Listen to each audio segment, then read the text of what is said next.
I told you I'm not waiting on the wall. You look way too good to leave this up to love.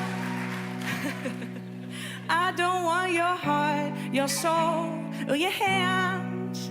I want your body instead. Now, take your clothes off.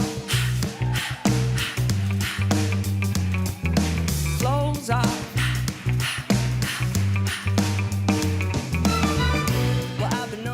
Daniel Bartholomew-Poyser is a Toronto-based musician, conductor, and educator. A passionate communicator, Daniel brings clarity and meaning to the concert hall, fostering deep communications between audiences and performers. Daniel is concurrently the principal education conductor and community ambassador of the Toronto Symphony Orchestra, and artist-in-residence and community ambassador of Symphony Nova Scotia.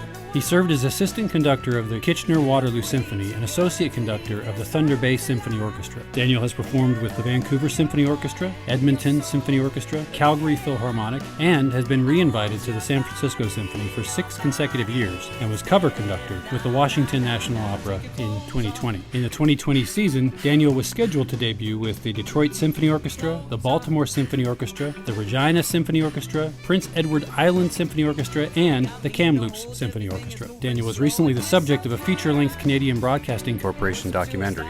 This documentary focused on Daniel's efforts to extend the boundaries of the orchestral music world through concerts for neurodiverse, prison, African diaspora, and LGBTQ2S+ populations. Daniel earned his bachelor's in music performance and education from the University of Calgary and his Master of Philosophy in Performance from the Royal Northern College of Music in Manchester, England. Please see the CBC website for his Autism Spectrum concerts, Disruptor Conductor full documentary and trailer, and for the Thorgy Thor and the Thorchestra. You can also find out more about Daniel from his website, danielbartholomewpoyser.com, or you can find him on Instagram at @DanielBartholomewPoyser. Welcome, Daniel. Hey, how's it going? Comment ça va? Oh, ça va, mon ami. Ouais, c'est bon de te voir after so many years. I know. Well, it was great to see you last year doing the CPO, Calgary Philharmonic. It was amazing to see you up there fulfilling your dream. And it was all CPO. That was always the thing, right? It was always CPO. How do you and Celine know one another, Daniel?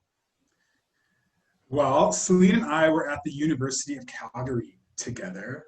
And I think Celine may have been 1 year ahead of me, or so we played. I can't remember exactly, but I know we played in wind ensemble. We played in symphonic band together. We did tours together, and then youth orchestra, I think, as well too. So no, really? Oh my gosh! Never did youth orchestra. I just wanted you to be there. I know. So, I wanted to be there too. But we performed a lot together.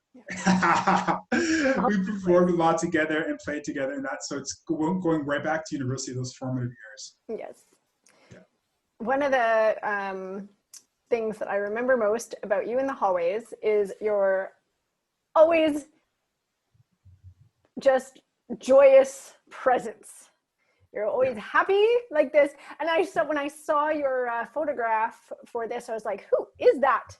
Because it doesn't look like you, so serious. And it was almost like a GDP pose for your. Oh yeah, that's right. The picture that I gave. That's right. Yeah, it's awesome. Yeah, well, standing in front of an orchestra for a while, that's what happens, I guess. Yeah, you start to get more serious. Yes. Yeah, so that was concentration phase.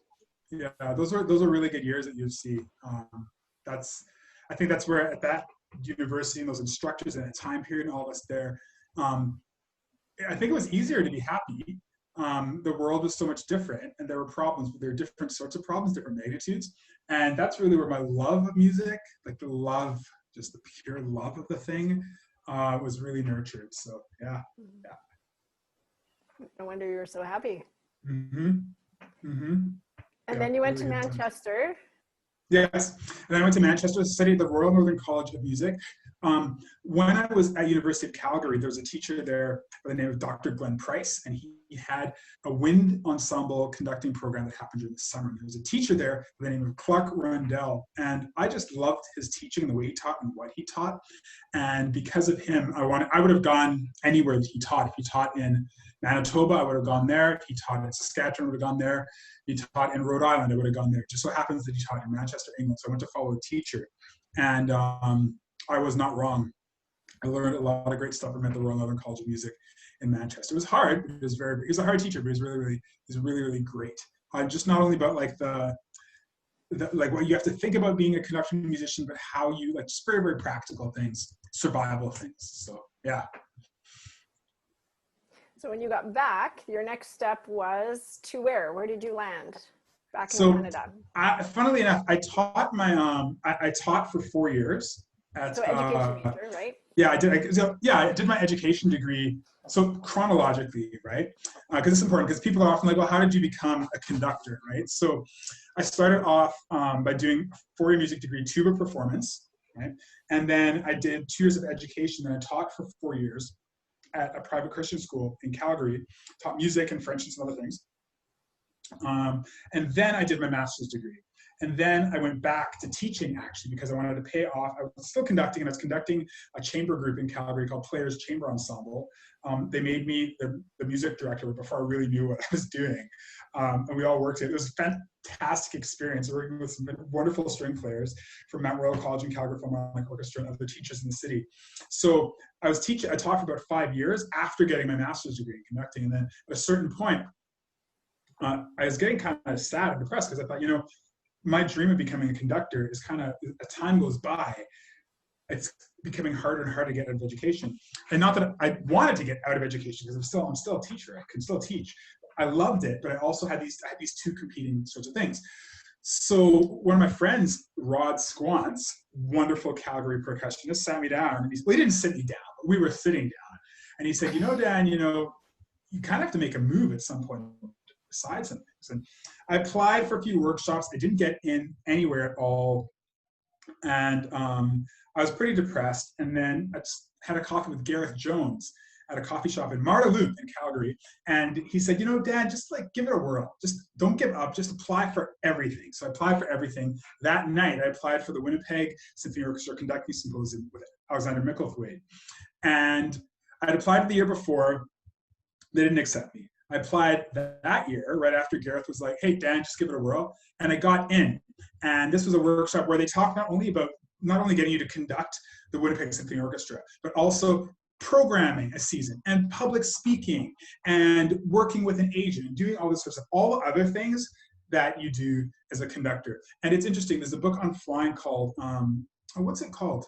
There's I can't remember the name of the book on flying, but in the first chapter, there's the preface to this book about flying for pilots is, one of the things a pilot does is fly an airplane. Among other things, one of the things a pilot does is fly an airplane. They're also a mechanic.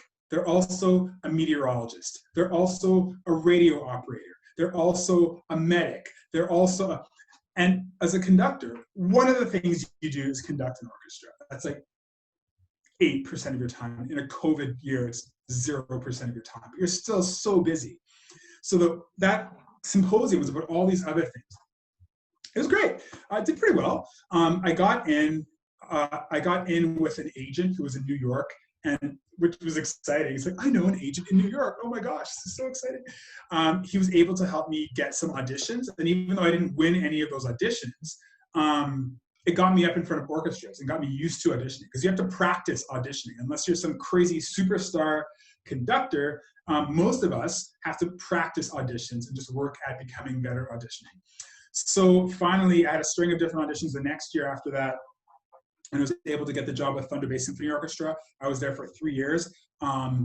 Chris Wilkinson, who was the general manager at that time, and Arthur Post was the music director. Together, we inaugurated the concerts for kids on the autism spectrum there, allowing modifications to the concerts to happen so that we could have people on the spectrum in partnership with Autism Thunder Bay come to those concerts. When I started working with Symphony Nova Scotia 5 years ago, and 5 years ago, in different capacities, we inaugurated those concerts there as well too. Our focus has shifted somewhat, but we are now, but I was one of those places, like that's one of the reasons I've been able to have the documentaries, because of the work I was doing in Symphony Nova Scotia with Chris over the years. Yeah, so, and now I went from Thunder Bay to Kitchener-Waterloo Symphony. We're doing more different types of interesting concerts. They gave me a lot of free reign with the education concerts and the education concerts and the family concerts, and also like all sorts of regular programming as well too. And they also gave gave me lots of opportunities to conduct bigger works. It's a bigger orchestra than Thunder Bay Symphony Orchestra, so there are other opportunities there. And out of that came opportunities with San Francisco Symphony, which is great. Long story short, this past Christmas, I had 14 concerts with San Francisco Symphony in 9 days. 14 concerts with SFS in 9 days over 4 different programs, including Soundbox, which is one of the culminating moments in my career. It's like, wow. So I went from teaching to be able to conduct San Francisco Symphony Orchestra.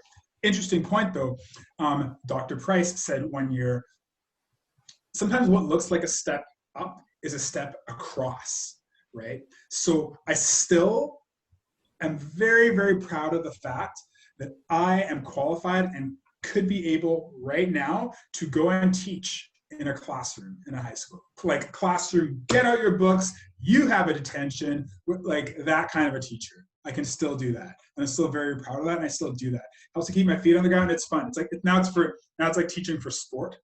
Pardon? Sorry, was that through the cadet program, the Royal Canadian? That was through Royal Canadian Air Cadets, which I maintain is one of the best youth development programs in the entire world. That's where I learned. That's where I first started teaching. So I started teaching when I was 13 years old, right? So I've been teaching for a number of years. So before I started working as a teacher, I'd already been teaching for 12 years. No, 10 years. Started teaching when I was 23. Started teaching at age 13.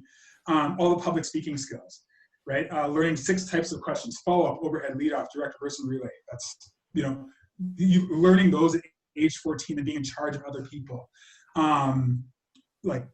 Instructor personality, firm, fair, friendly. These are things that I had 10 years to practice before I really started teaching them, and they all fall into the things you need as a leader. Of an orchestra or leading a classroom. Thinking about leading by example.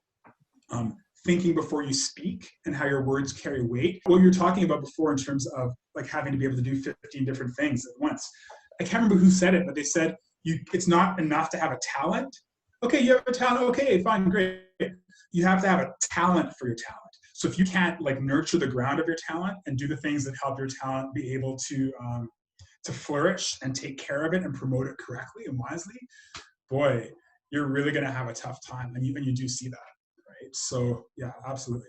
Yeah, and also the way that I identify with what you're saying is the audition process as a professional actor is absolutely its own art form. And a lot of people that do not achieve your level of success, they go to auditions and they have, whatever field it is, acting, music, and they have the dream like we all do, but they don't have the thick skin developed yet to actually muscle through all of that, right?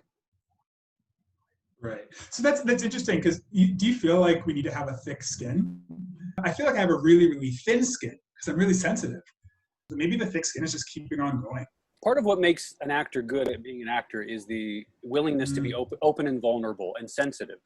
But you have to protect that. Because you're constantly saying, here's everything about me. You have to be a dynamic individual to make art a profession, I think. That's actually, and that's my conducting coach, Ken Kiesler, said. He said that people on the podium who often have a lot of success are ones who are the most vulnerable, because if you're not vulnerable, you can't get anything out. Like the thick skin, not the thick skin that we're talking about in terms of like, maybe it's resiliency to keep like being flexible, but like the thick skin that just like, oh, I am this, and I have a persona. It doesn't let anything in. It also doesn't let things out, is what he talked about. And I found that to be true. So maybe it is a function of resiliency. Yeah, it's probably just a matter of wording. I think we have the same point. It's you have to be strong as well as allowing yourself to be weak and vulnerable and open so that the truth can come out. But I don't think that vulnerability is weakness, and that's something that we're starting to learn, right? Vulnerability is just an openness. And speaking of openness, I was going to say, Brene Brown just walked through the room there. Just to really go to Brene Brown. There she went. I was just going to say, though, I was going to ask, speaking of vulnerability and openness, Thorgy Thor and the Thorchestra and how that has shifted. You made a decision, and the CBC documentary is definitely all about this, but you have this, you're trying to open doors. This is what I see that you are doing. You're a facilitator opening doors of opportunities to the orchestra and accessibility to the orchestra to audiences that would not necessarily be both interested or able to do go and have a concert experience. So can you talk a little bit about Thorgy Thor and the Thorchestra, just very briefly, and what that was encompassing for you, and has this continued, this idea that you had started with Thorgy? Right. So first, I am trying to open doors, but the I, it's kind of like when I say I think of all the people at Symphony Nova Scotia that worked with me on the Thorgy concert, San Francisco Symphony doing Afrofusion, working there. When in Toronto, they saw that I had done concerts for kids on the autism spectrum in Thunder Bay and with Thunder Bay Symphony Orchestra and with Symphony Nova Scotia, they latched on that. So behind what I am doing, people look at me, I get to be the figurehead of all this stuff. So I get to be the figurehead of the Afrofusion and the autism concerts and LGBTQ plus and prison concerts, great. But that's because all these orchestras is a team of people that are looking for somebody who wants to do this and that enjoys doing this. And I'm not the only one. So there's Marty and there's Melanie and there's others. Fine, I gotta say that. And like all my peeps we're all doing this work. Fine. Thorgy Thor came about a few years back, I guess 2017 or something like that. And Eric Mathis at Symphony Nova Scotia said, Dan, concert with a drag queen, do you think something like this can work? And it was one of those moments, I will take credit for this part, where it's like, what I think my skill is, my strength is being able to think of how a concept can work. And it's another, in terms of programming, one of those moments where Thorgy Thor Orchestra, Drag Queen Orchestra, and the program just went, not like individual pieces, but just went, yes, we can do it. And I know how I can make this work. And I know what we can do to have this be successful, right? And it was. And I think what worked really well in that concert was a couple of things. First of all, just the chemistry between myself and Thorgy. It's really important to hit the sweet spot of things, so like the sweet and the salty, right? So if you have a concert and it's all super, like everything always in a major key, you're missing something. And how Thorgy and I achieved that balance was between, we're both like comedy people. I'm not being funny right now, but I can be funny. Sometimes I'm funny, right? Fine. But Thorgy is very funny, and I kind of brought sort of like the history, the education element. So people came for this. They came for Thorgy, and they got Thorgy and all this extra added value, right? So they're coming for one thing, and they're getting. It's kind of like WestJet. It's like when WestJet first started out, like Southwest Airlines, where okay, the people are getting on the plane for the cheap flight, but then they're getting jokes, and they're getting this, and they're getting this. This idea of like added value, extra value, surplus value you can add to an event. So people came, they got LGBT history, they got jokes, they got laughs, they got great orchestral music, they got music by LGBT performers in the classical orchestral world, they got music by LGBT performers, LGBTQ2S plus performers of the modern day. They got all that. But the most important thing they got was being in the same room with hundreds of people that had the same experience as them in a safe space, in a celebratory space where we were able to queer the environment, and queer the atmosphere, and queer the room in ways that had never been done before. That's what one of the main things was. And you put all those things together, and you got a great show. So Thorgy and I have done that across North America. We did a second totally different show. This is like marketing plug. We also did a second show, totally different, which is available for booking, blah, blah, blah, fine. But yeah, that's what was really successful about it. So I think opening those doors, queering the space was great. That's really important to me because of my journey as an LGBTQ2S plus, as well as a gay man. Really important to me to be able to open those doors. Really important also as a Black man to be able to open doors for Black performers and for Black music. Just finished watching the funeral. Actually, it's still going, but watching the first of many memorials for George Floyd. And I'm just incensed and furious and thinking about what we need to do as artists to open doors and it's like beyond being inclusive, like just being like radically justice focused, not only in our programming and in our feature of Black artists and BIPOC artists and Indigenous artists, but just not what we're doing, but like how we're doing it and how we're treating each other. and I want to open doors. I'm going to open doors there. And yeah, and I have been.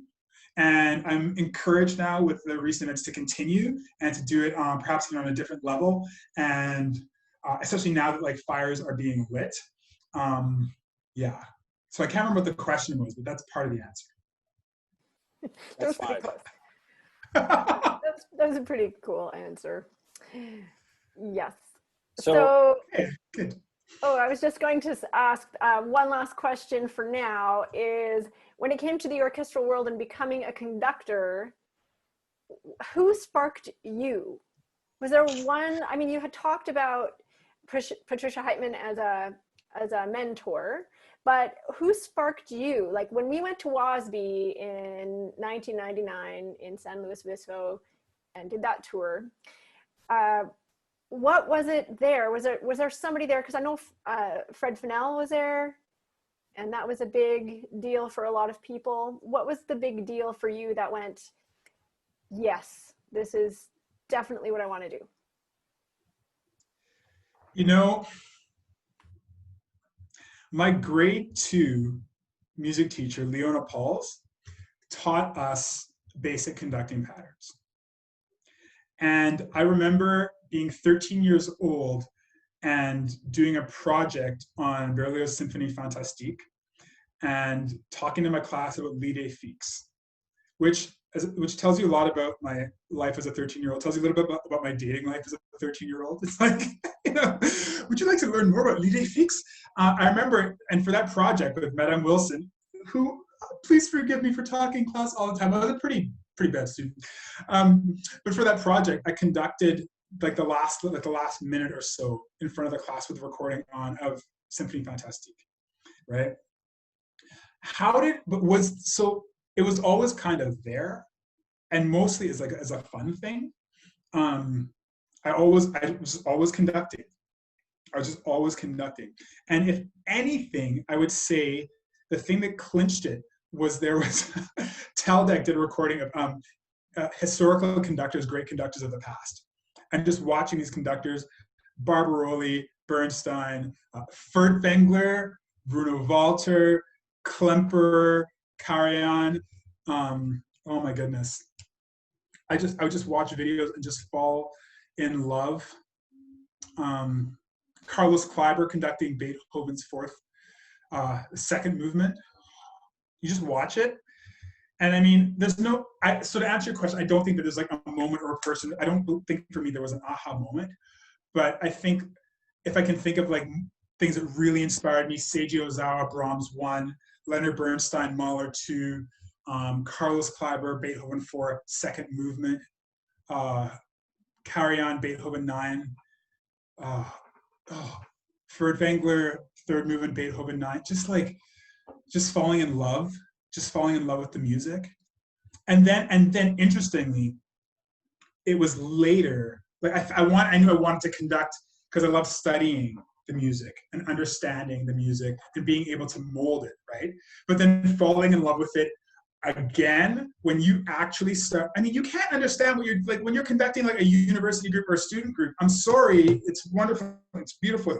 But when you're working with a group of musicians where the two trumpet players have been sitting beside each other for over 20 years, when the flute player and the oboe player have been sitting beside each other for 40 years plus, and you realize you look over at the violas and the seconds who've been playing together for, half of your lifespan, and you give a little gesture and they know exactly what you mean, but more than that, they know more what you mean than you know what you mean. So you ask for like this, and you hear it come out not only what you intended, but even better than what you intended. Like when Grieg took his concerto to Liszt, and Liszt was like, oh, you should try this, try this, try this. That's when you really fall in love with conducting.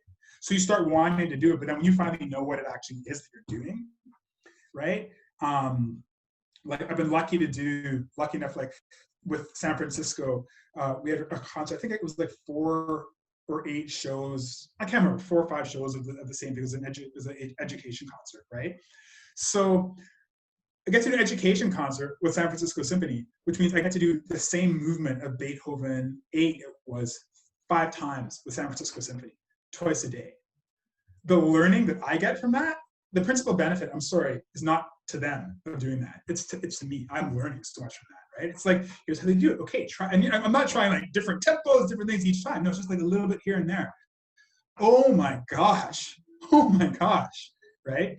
So what it feels like with a wonderful professional orchestra, it feels like telepathy, kind of, because as long as you're not getting in the way, which we do as conductors, if you're not getting in the way, right, and you're working with them, then it just feels like, because we're all musicians, so we all know what this phrase can mean. So you just like hint at it and just like give a hint, and a musician will take it away. It's like, oh, you want A, B, C, or D? Oh, he's saying C, and everybody just goes when it's working well, when it's working well.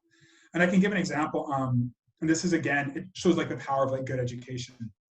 Dr. Price, University, Calgary Ensemble conductor. He's not, I can't remember where he is. I'm sorry, Dr. Price, I can't remember where you are right now. We can somebody Google that. Yeah, fine.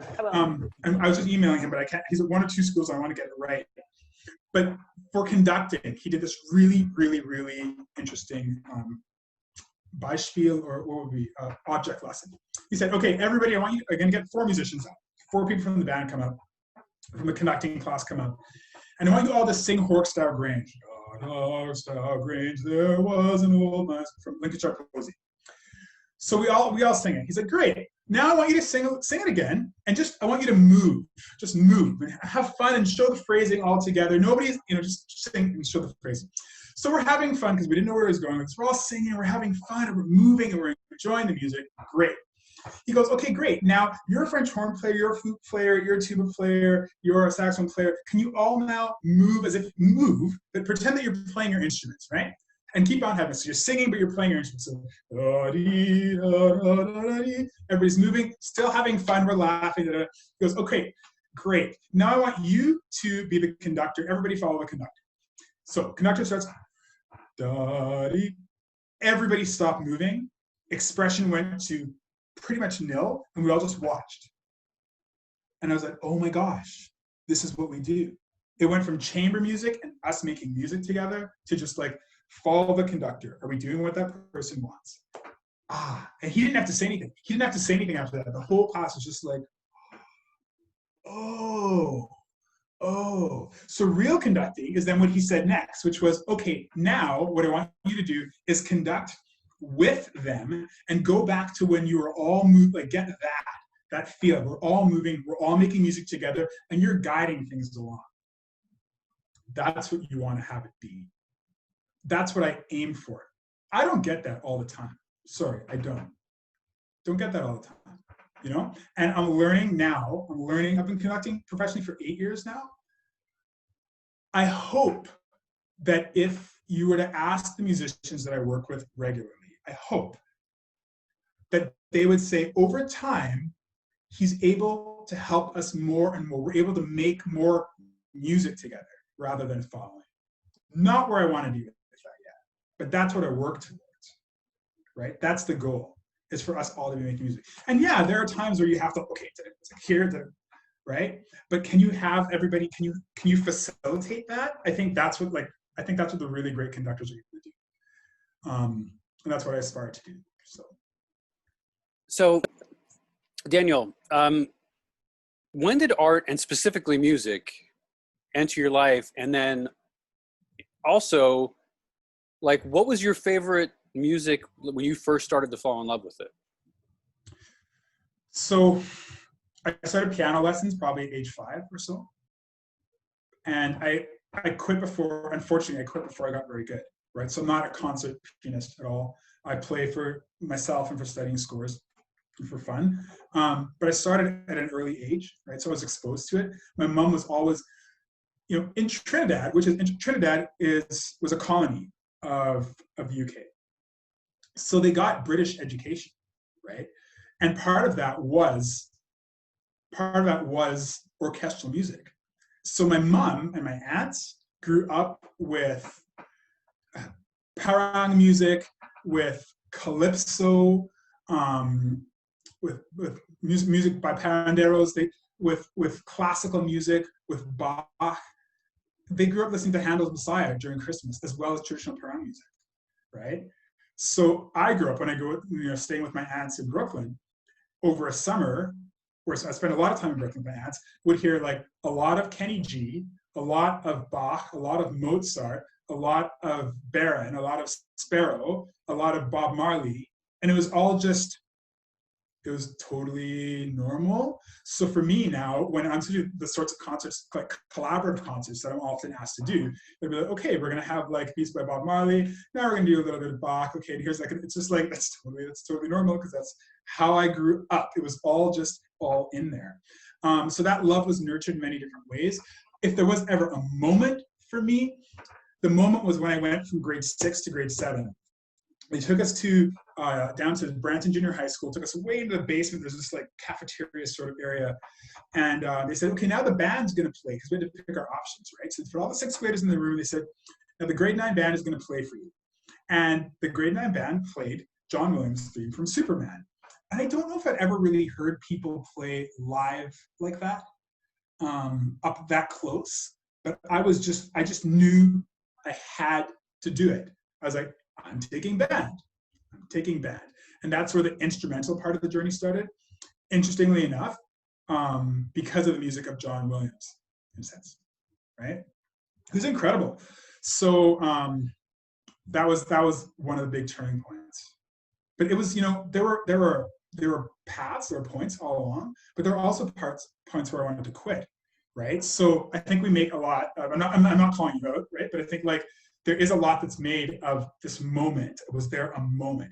And yet there was a moment, but after that moment, there was always people who came along and nurtured that moment. So between grade 10 and grade 9 and grade 10, I was going to quit music. I wanted to go into car design. I wanted to design car interiors for Audi. That was my dream. Still kind of is my dream as I look at the direction some of the interiors have gone, but we'll leave that for another podcast. Wanted to design car interiors, right? I was passionate about it. And my teachers called me and they said, just think about doing music, because you really do seem to like it.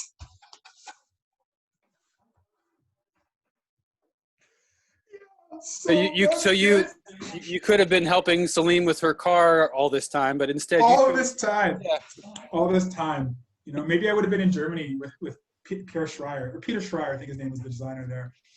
I think I made the right choice. So You did. So were you only into orchestral types of music because that's what you were raised to play, or did you love top 40 music? I mean, what were you really into when you were young? Oh, okay. When I was younger, I really liked In Excess. Michael Hutchence was the lead singer. I really liked In Excess. They were one of the first bands that I really, really fell in love with. Salt and Peppers, like some like pretty basic, like Soul to Soul, like basic hip hop stuff. It was top 40 when I was a kid, right? But it was very much siloed, right? When interestingly, when big things happened, right? When there were major life events, the soundtrack was always Beethoven and Mozart. So when my aunt died, I was raised by my mom and my aunt. My aunt died of lung cancer when I was 13 years old.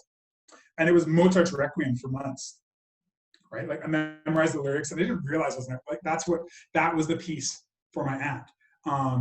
And then whenever I was traveling, I would always listen to like Beethoven 9 and mostly Beethoven 9, like as a younger kid, So I guess in a sense, like, violinists and string players, they come to it so much earlier often because they'll start when they're, 5 or 6, right? And for me, it was when I was 11, I guess. So I really, like, that's when I fell in love with Beethoven. But like in the documentary, Assistant Conductor, they had me talk about it. It was the first movement, not the last movement. It was the first movement that I fell, like an extended sonata form. That's what I fell in love with, was the first movement. And maybe it's just the abstractness of it, or the these little germs of sound that create this like a melody. I guess it's a theme. Oh, it's still one of my favorite things, So, but sorry, back to Beethoven. I listen to that. Who do I love now? I love Dave Matthews. Such an incredible songwriter. And what I love especially is the angularity of his melodies and the leaps. ninths and like fifths and fourths and like in falsetto, like at the tone. He's just like all over. So it's so interesting to harmonize if I'm on a road trip singing in my car. So interesting to listen to. And really, the soundtrack of my life is Sufjan Stevens. The soundtrack of my life is Sufjan Stevens. Just, for so many reasons. His poetry, the way that he's not afraid of discussing death and sadness and grief in his music, and his mastery of tone, both tone in terms of like one song that is literally monotonous in terms of like one tone, one feel that he can sustain. His use of minimalism, when I think of Carrie Lowell, is it John? I think it's John, My Beloved. Oh my goodness. And then yeah, just the way that he can even vary tone within pieces. It's so incredible. I love his music so much. I love it. I love it. I love it. I love it. How do you actually feel about Sufjan? Yeah. What happened when all of a sudden you had to go into lockdown like all of us, to be quarantined and not be able to do what you love to do? And then what are your hopes coming out of this? Right. When I was with the Washington National Opera, and we were 2 days away from opening night, and we had to shutter everything, and I had to drive home. And the opera was called Blue, and it's by a music by Janine Tesori, and the libretto is by Teswell Thompson, and it's about an African-American police officer whose son is shot by another police officer. That is the opera that we are not able to mount. So came back from that, had that music going through my head a lot. Then we had Ahmaud Arbery, Breonna Taylor, and now George Floyd. We'll circle back to that. The lockdown itself, the first couple of weeks were actually, I had to quarantine because I was coming back from the United States, and I was able just to sit and reflect and think, which is not something I get to very often, because oftentimes I'll be in 3 cities in the course of a week. So to be in one city in the course of 2 weeks was really, I was able to sit down and think.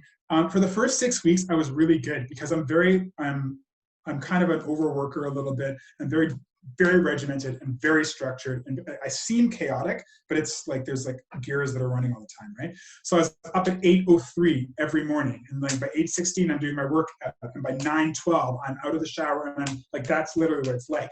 I was able to do that for 6 weeks, and then other people, started low and they went high. After 6 weeks, it's just like, and it's just like a lot of what everybody's talking about, just like the fatigue and things were really, really difficult. And that's kind of where I'm at now, especially with the recent events. I've managed to find my way out of that depression of where are we going, watching just all of my gigs and everything just evaporate for foreseeable future. It's been very, very, very difficult, is very difficult. Because I also have an administrative post, I'm worried about the musicians that are in the orchestras. I still have some facility to be able to do some teaching, right? What about a young family? Like, what about 2 musicians who are both married, working in an orchestra that just had a kid and had just got a house in the past 2 years? What are they going to do? That really, really worries me. And one of the main functions of a conductor is not only to create music, but to create jobs in the city, to create jobs, continue employment for the musicians. I dare say they're musicians, and I know that's like a possessive, which is controversial, but also because you have responsibility to those people that depending on you being the spokesperson and be thinking artistically long-term of the viability of their employment. So sometimes I see that, like, musicians, and I see their children running through the hall. Oh, there's a great concert, Mr. Conductor. And I think, good Lord, how's my programming and the way that I conduct creating excitement that's going to keep employment happening for musicians? That's one of the responsibilities. With regards to current events, what I hope is going to happen is that orchestras, the tip of the iceberg is always the main concerts. But every musician I know is always doing 50 other things, and every orchestral organization is also doing 50 other things. And all these other things that we're doing, that's what we have to focus on right now, because that's all we have to focus on right now. We have to, because we have to. It's what we have. So those are initiatives in the community are going to be what ground us in the community even more in small, tangible ways, so that people will, when people now go to see the principal flute player on stage, they will know that person because they will have met them in some other venue, the flute player will have come to them, and they've done a presentation according to whatever the flute player might be interested in. But specifically with what's happening now is that there's going to be a push towards equality, inclusion, diversity, and not because we have to do these things because it's nice, although it is nice, because we have to do them, but because we're just recognizing even more, like the people in our communities can be served by an orchestra. The orchestra is a library of sounds that can be administered, that can be applied to many different cultures, more than what we're just doing. How that's going to look, it's going to be different, I think, coming up, right? And I think the makeup of the orchestra is going to change, not only on a conscious of time, but not only who's playing, but who's being played in terms of composers, who's sitting in the audience, who's making the decisions in terms of boards administration, and also the way that we do these things in the community. Those are going to be the 5 areas that I've talked about with Orchestras Canada, 5 pillars of change that we need to see happen. I think things are going to change in those ways. So you're going to see orchestras that are more in touch with their communities, if they survive. I think they will survive. More in touch with their communities, at a grassroots level, perform music that reaches people in a personal way. I think that's what is going to happen. I think that's what has to happen. And I do think that race is going to be talked about and is going to be acted on much more in the future than it is now. I mean, my documentary is called Disruptor Conductor, right? So, okay, fair enough. Well, in 5 years, let's see what I've done. Let's see what I've done. Daniel, you would always be welcomed on this show. You have a great energy about you. You've got a lot to say. Yeah, it's really, really wonderful to be here. Thanks for listening to me talk about some of these things. It's helpful to be able to articulate them, and it's great to see, to be reunited with a great friend. It's because like we've been here, we've been working at this thing that we love, in this crazy industry, and I'm just glad that we're still in it together. So. Well, I'm super proud of where you've come. You've come a long way and you've worked very hard, and the things that you're doing are just give me so much hope for our future because of what you're presenting to the world. Really, that smile in the hallway is like, now it's everywhere. It's amazing, Dan. It really is. I'm so proud that I was at school with you and able to share space with you growing into the amazing human being you've become. So thanks for what you're doing. Yeah. Thank you, Celine. Thank you